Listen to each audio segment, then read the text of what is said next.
This is entitled America is Still Great and How I Proved It to Myself. In 1972, when I was 19, I voted for the first time with the encouragement of my parents, even though they knew I held different political views. I chose to vote for McGovern because I was angry with Nixon's hypocrisy. However, once that choice was made, I looked at the rest of the ballot and realized I was not prepared. On the other races, I would call my vote a guess rather than a decision, because I knew I didn't know who was running, let alone my choice for that office.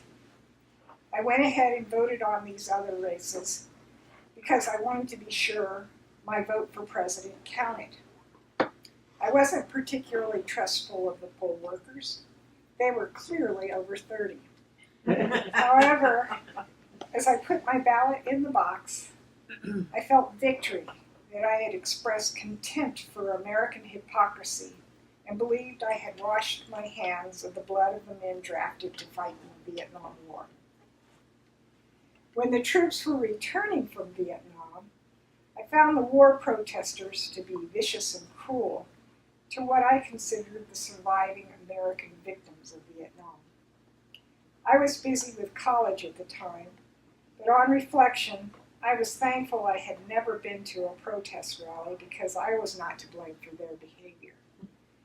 Instead, I studied the candidates of the various offices and reflected on who I preferred so that my vote wasn't as much of a guess.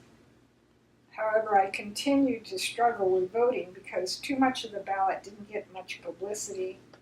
I was embarrassed about bringing material marked with my intended choices because I didn't see others coming with crib sheets, and I found conversation at the polling stations uncomfortable.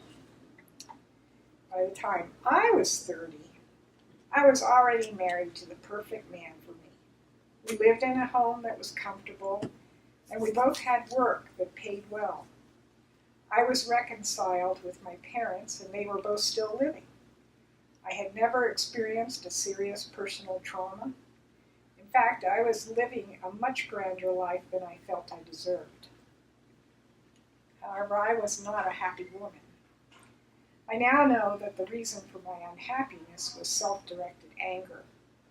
As I grew up, each mistake I made was painful and frightening to me. I tried to devise ways to protect myself from making mistakes. But since life kept presenting new ways to make mistakes, I had no room for forgiving myself. My anger had me focus on how I failed to be who I ought to be. And as a result, my authentic self and dreams were squashed. The way I coped with this anger was to stay within my comfort zone. I kept my unhappiness private and didn't take risks that would disrupt my life. I kept busy and thus distracted from dwelling on my emotions. At the same time, I was reserved about my involvement and questioned everything. I was mostly quiet because I didn't have the confidence to argue for what I believed. In time, every group and every person I was associated with would express or demonstrate a belief I found alienated, and I gave up on being happy. While finding myself generally alienated, because I kept asking questions, I would occasionally find another with a similar point of view. Eventually, the question of politics would enter the conversation. Countless times, the person would explain that they didn't vote and give their reasoning. The most common reason is that they wanted to avoid jury duty. From 1972 to present, I have had less than 2.5 days of jury duty. Compared to being drafted to fight in a war, this obligation is my preference. Not registering to vote is not a guarantee that citizens won't be called up for jury duty, and the reasons for citizens serving on juries are instrumental to what makes America great. I find rationalizations for not voting somewhere in the range of nonsensical to heartbreaking. As I became more informed on casting my ballot, it was frustrating that candidates I preferred were rarely elected. To rectify this, I started volunteering in the campaigns of candidates that I planned to vote for. In early 1992, a man whose last election I had done what was asked by his campaign announced on a national TV news magazine that he was part of a scandal where members of Congress exercised privileges not available to regular citizens. He believed the people of Utah would forgive him for making this mistake and announced he was seeking a Senate seat. This was a cathartic moment for me because I saw his behavior as a common male entitlement mentality. I first wished that more women were candidates. Then I realized I couldn't ask other women to run when I allowed my alienation to provide excuses for not seeking public office myself. I ran as a state legislator, which was the smallest race I was familiar with. 1992 was an amazing political year. Ross Perot staged the most effective independent presidential campaign in my lifetime. In Salt Lake County, after the nominating conventions, both Democrats and Republicans had primaries in almost all of the major races. A former legislator who encouraged me to run and helped me with campaigning demanded I stick with my candidacy through the primary. My opponent in the primary had more votes, so I lost. However, as I was packing up my campaign, I was astonished with unexpected joy. Where my unhappiness was mysterious, cold, dark, and harsh, this moment was obvious, warm, light, and gentle. I saw greatness in America's political system. Citizens are free to express in as private or public manner as they desire how they want to be governed. The government can seem like a house of cards, but is actually more aptly compared to an aircraft carrier with all the latest bells and whistles.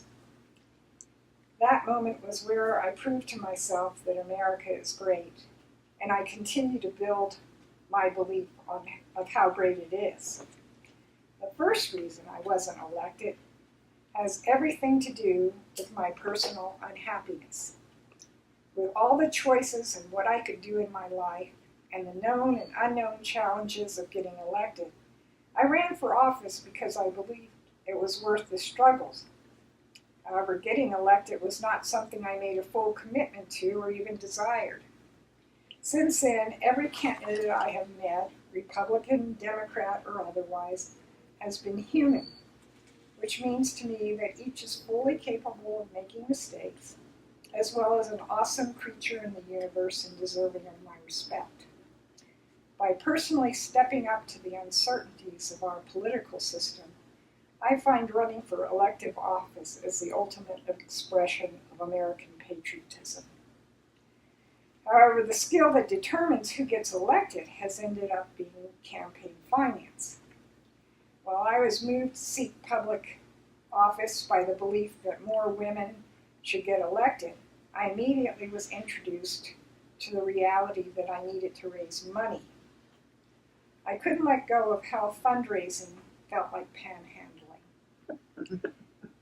My personal strategy of dealing with the corruption campaign finance represents to citizens is to thank the candidates I particularly like by contributing what I can to their campaign and the organizations supportive of the politicians I want to have elected.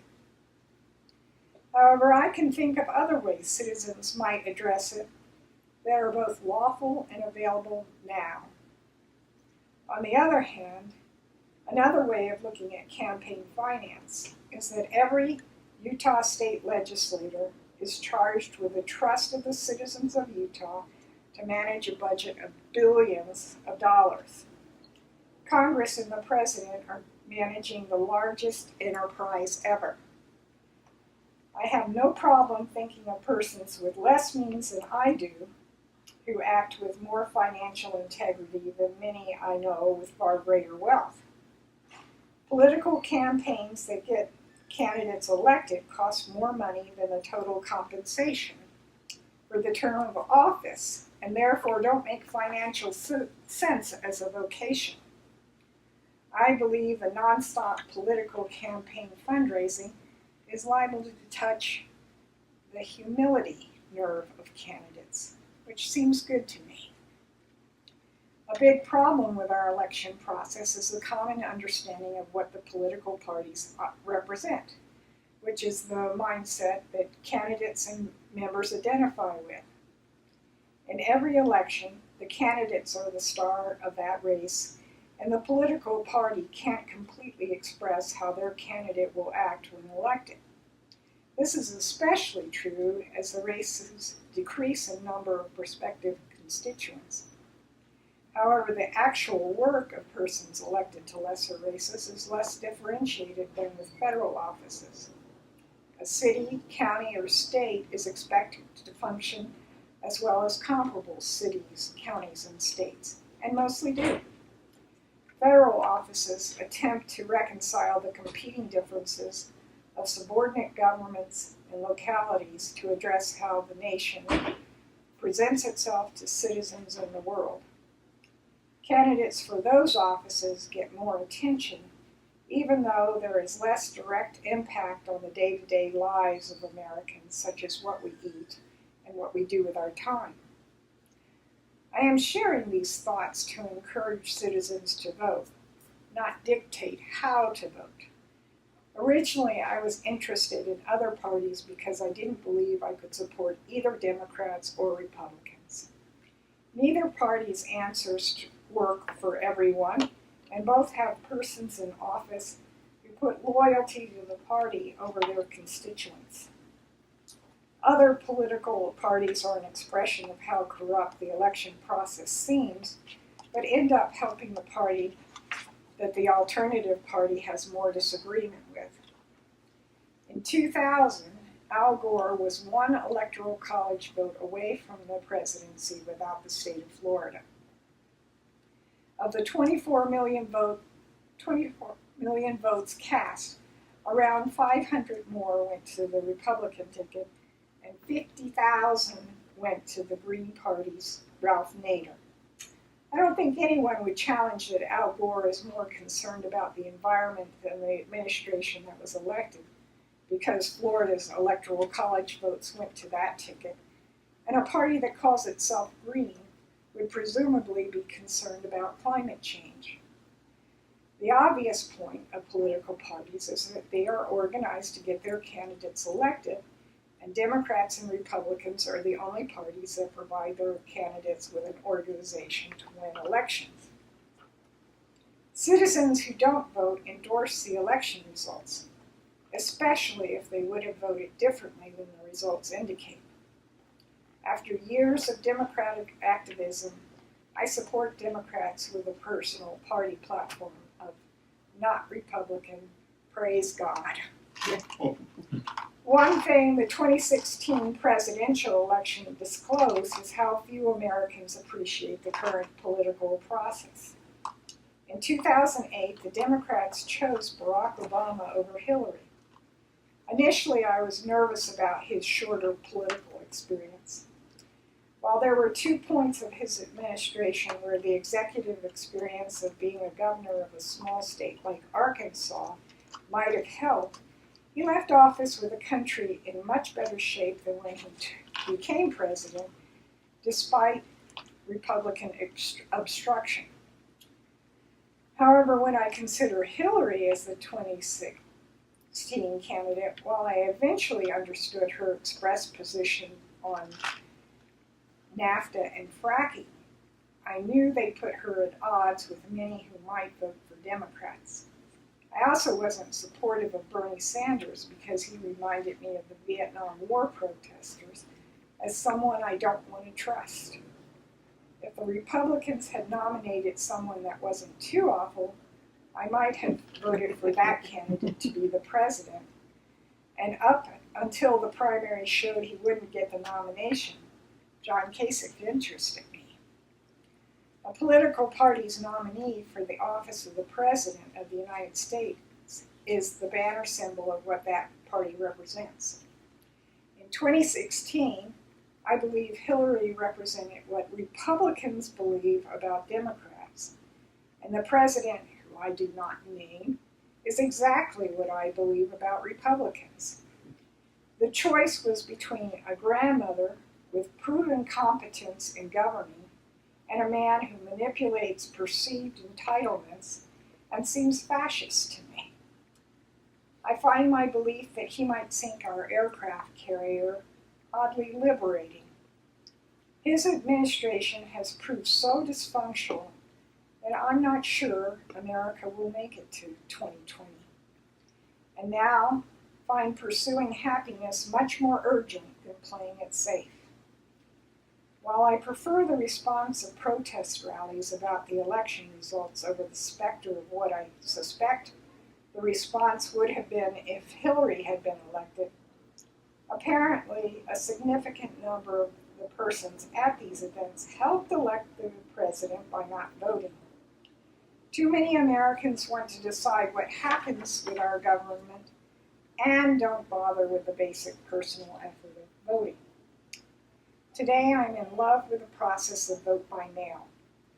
For me, it is like an open book test where it is up to me how much effort I put into research, and the decisions are at worst multiple choice. Now I have weeks to mark my ballot rather than minutes at a voting booth. I don't have to talk to anyone when submitting my ballot. Vote by mail is also lower cost and more secure. In the late 1980s, I heard a poem that I summarized as all athletic competition is just games. The only real sport is politics. After a second run for the legislature, I started saying that politics is sales on steroids. Now I understand that the American political process is the reality of citizenship. Americans made politics the scapegoat of their anger with government in 2016. I have labeled it self-righteous foolishness and know that I have been just as guilty as anyone else. If we believe it is them, then we make ourselves victims. Each election is a survey that really matters, and elections where citizens excuse themselves from voting are fake. Every election is a referendum of the people, by the people, and for the people. Please vote.